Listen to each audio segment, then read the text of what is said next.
All right. This is SCALLY, and this is Being 2.0. Started this idea in my head just because I know lots of cool people, I think, or people I really want to talk to and document these times as, you know, brains get sloppy. And so, yes, I'm going to start doing this all the time. This is just, I live out in Berlin at the moment, and a lot of cool people here, and a lot of people pass through the town. And as they do, just get them to sit down and film it and record it. This one was with Kwame. He's a good friend of mine, connected with through my speakers and the guys out here in Berlin.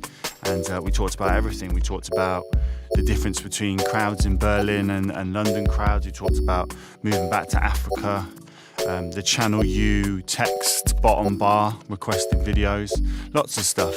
So yeah, so anyway, this is Being 2.0, Kwame and SCALLY. Love. Play that thing. For how many years?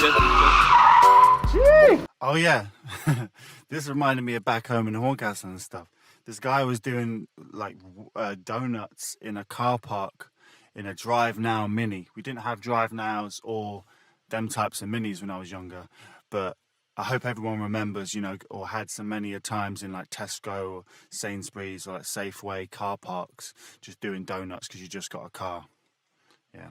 That guy was impressing all the girls that day.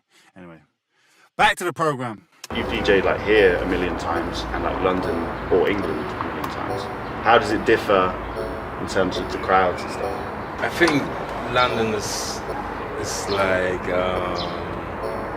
they don't appreciate London. Yeah, the diverse music they have, you know. It's people are going out for different reasons. Right.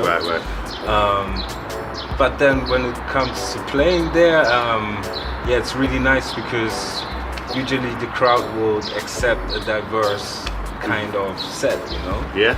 So in Germany,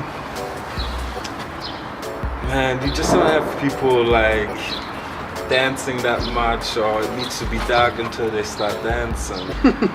It's kind of... Has it always been like that?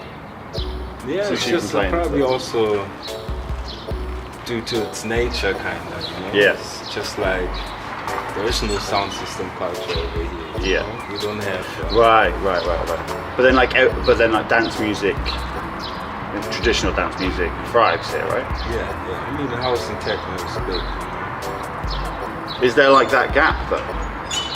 Is there the guys who love Skepta and that, and they're around wish it wasn't techno everywhere, or is it just sort of? No, I mean you do get to go out and can listen to whatever you want to listen, you know. Yeah. But I just don't think the people can vibe to it right, you know. Yeah. Who are the people leading the charge? I wouldn't say there are people leading it. It's just if they would be more connected, then the scene would probably grow faster. It's funny though, because I always think because obviously we came over here doing Tonga shows at Prince Charles, and obviously they were a lot of fun for us. I don't know how much fun they were for anyone else. But I just remember that experience of coming over here and being I DJ'd a little bit outside of England, but not that much. And obviously we came over here quite often. We came over quite every other month kind of thing, every 3 months. And I genuinely was just so thrown by how hard it was to get people to get excited or you know, or. And I always joke the thing as well, the English way of partying, it got to 2-3 a.m. and we're all tired out of our mind. We're I'm ready to go to bed, but this has been long, and everyone else is just getting started because they don't leave until 12-1 or something to go out. And I think maybe that's the thing, because grime is inherently built on just very short spurts of crazy energy, whereas it seems the Berlin kind of music culture is built on very kind of elongated kind of journeys of music. So if you're dead into this, partying for 24 hours in Berghain, if you're going to go to watch this guy just go and pass it to someone else and you'd just be okay, cool, are they going to do this the whole time? I don't know. I think it was cool coming to your gig at Prince Charles though, just to sort of see. I mean, you had a nightmare with the decks, right? Emergency loop. Just Just had a DJ booking get cancelled. And now 5 bills down for the month. Understand, man, I got debt, so friends or the council. Still I'm sitting here, trying to pay the bill for every man's lunch. And now I want people to rate me, maybe I don't rate myself. And now I got strangers around me, only I can blame myself. It's got me sitting on the carbon sofa, listening to Stevie Wonder, and I wonder, where will they go when I go? You always ring me when I'm busy, sitting in the same clothes that I sleep in. Inbox full of favours requested, messages way too much for reading. All you did was text me a question, but it's like my fingers are broken. Passive aggressive, friendly pressure, got me pretending that I didn't get it.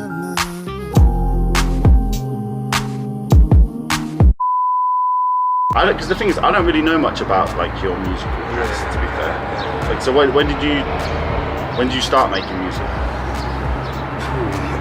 I think like in the 90s, it was like listening to hip hop and watching all those MTV raps and videotapes that my sister recorded, you know. And what did she record them on? Huh? What, VHS? Like? VHS, yeah. The English telly? Yeah. No, it was in German, but when they started with MTV, it was in English. Ah. Yeah. So Germany's first MTV was in English, but eventually they had like a German MTV. Yeah. Is it German MTV now, or is there not such a thing? I'm not even sure, man. I was always flying to London because I had an auntie there and this family connection. Yeah. So apparently when I was young, I hang out outside in West London, Kilburn, and Kilburn, wow. and played football with the guys there, you know. Became friends with a guy called Scott. He put me on to what's that tune? General Levy. Oh, General Levy, yeah. That's some real stuff, that. Yeah. So then I kept following like the UK stuff. I mean, I was over watching. Was it Channel U where you could call and the thing at the bottom as well, like it would say kind of. Could you call for a tune? I think so. Yeah, you could do like text. You could text in or call in or whatever. Yeah. So it was Wu-Tang Triumph or something. Oh, the wow. video came out, and I was bugging my cousin about it, that I need to watch this. So she called in. I think I waited 3 hours. And within those. We're waiting for the song. Yeah. Within those 3 hours, I was listening to all kinds of UK music, you know, and that's kind of. Oh wow! Yeah. So because you were waiting for the song, you had to. So what year was that though? Like, you couldn't find, you didn't. There's no internet then, so you couldn't find the song if you didn't have the song. There must have been internet. Was there? No, I think there was no internet then. It's very primitive if it was, and like there wasn't a YouTube then, was there? No. I always forget that. The thing is, like now, like you think like YouTube, like is like as much a part of the internet as the internet itself, but you forget that like YouTube didn't exist. Like there was no such thing as that. Search any song ever and it'll be on YouTube as a rip or as a video or whatever.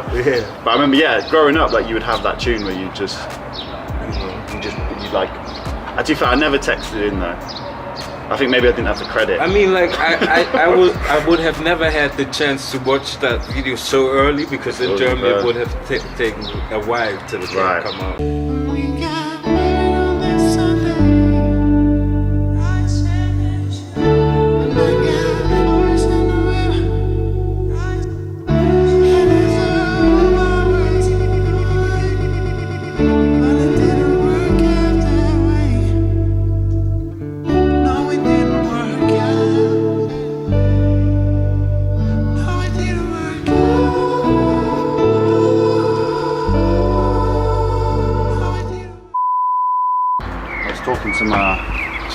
My sister, who when I did the EP, like I did it at her. Well, like I wrote the songs like over a couple of days at her house. It was my brother's wife. Well, my brother passed away, but like obviously she's got like 2 kids, so it's like a family house. And so like you know what it's like like your house is like cool as fuck. But then like when you go in like a family house, it just has like a different energy because there's like school bags and like, you know, it's like a different thing and stuff. And it was literally like middle of last year, and they went away for about 2 weeks to go see her family in Italy. And she was like, just come, like, I know you need headspace, like, because it's not good right now for you. She's like, just stay there, like, look after the house, I look after the cat and that and whatever. And I literally spent like 2 weeks in this small town outside of London working on these songs. And it was funny, like, to sort of think about it now, like, to be like here in Berlin doing music here, or like, I mean, that's what, I don't really know what that means, you know what I mean? Like, it's just, you're just in a place, it doesn't really matter.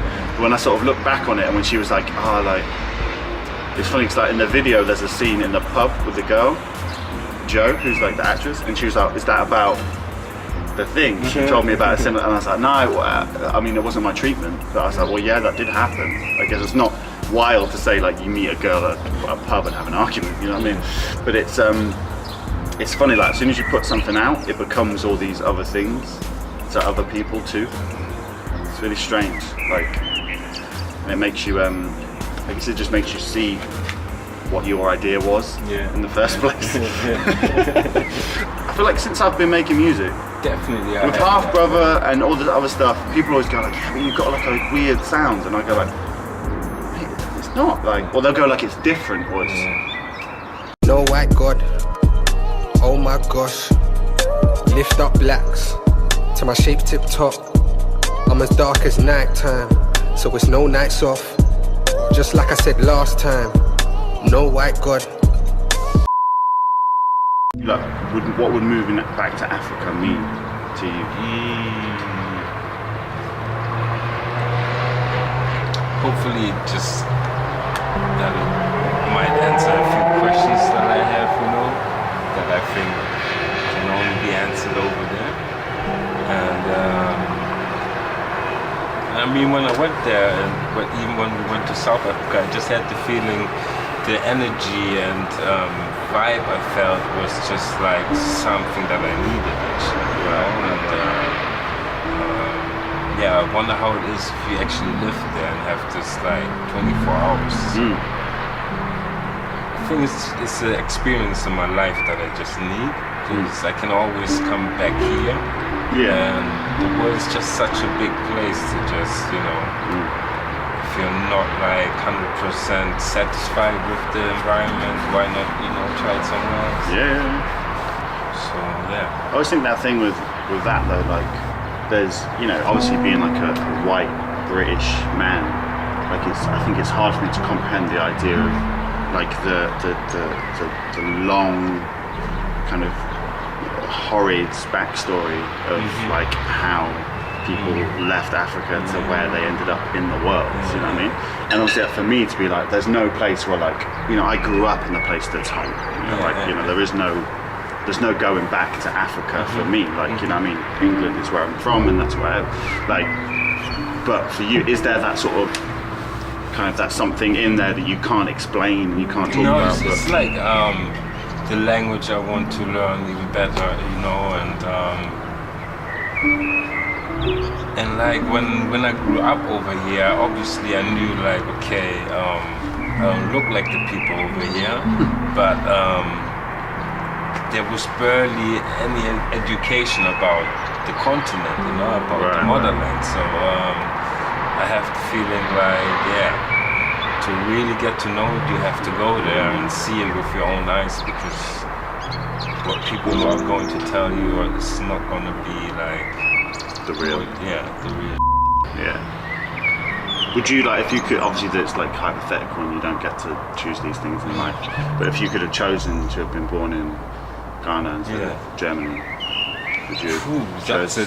No, I think I'm really happy with that I was born in Hamburg, because as I said, that like without Hamburg I also wouldn't be the person I am right now, and I wouldn't be so open to many things I was open for in my life, you know, and like it might have been different if I was born in Africa, you know. So I mean, I went also through struggles over here, but still, I mean, it just like makes you, it opens your eyes, and like I probably go different through life than a bunch of other people who wouldn't.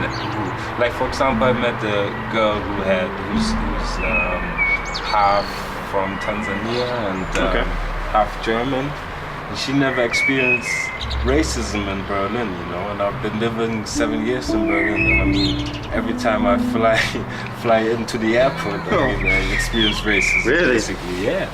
I mean, standard. So, yeah, I was really surprised.